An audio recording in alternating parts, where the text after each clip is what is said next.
திரும்ப பெரியப்பா. சவத்தை எவன் எடுத்துட்டு போனான்னு தெரியலையே. இல்லை ஒழுங்கா போலீஸ் ஸ்டேஷன்ல போய் ஒரு கம்ப்ளைண்ட் கொடுத்துருவோம். அப்பா இன்னைக்கு கொடுக்கண்டாப்பா, நாளைக்கு கொடுப்போம். நாளைக்கு தான் நல்ல நாள். சரி பின்ன நாளைக்கே கொடுப்போம். The next day. அப்பா இல்லையா நம்மளை கண்டு பயந்து வண்டியை கொண்டு விட்டுட்டு போயிட்டான்ப்பா. இல்லையா? ஆமா மாட்டிக்கினாரு ஒருத்தரு.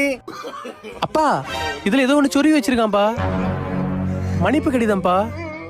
உங்கள் வண்டியை ஒரு எமர்ஜென்சி சிச்சுவேஷனுக்காக தான் எடுத்து சென்றேன். என்னை மன்னிக்கவும். இதுக்கு நன்றி கடனாக நான் 3 கோவா டிக்கெட் வைத்துள்ளேன். இல்லையா அதை எடுத்து தூர போடல, வண்டி கிடைச்சாச்சு இல்லையால. அப்பா எப்பயாவதுதான்ப்பா இப்படி வாய்ப்பு கிடைக்கும். போவோம்ப்பா. ஐயோ இவனுக்கு ஏதுல. சரி போம். ஐ ஜாலி ஜாலி ஜாலி கோவா போறோம். 3 days later. கோவா தான். போகாம இருந்திருந்தாலும். வீடு திறந்து கிடக்கு. கதவா?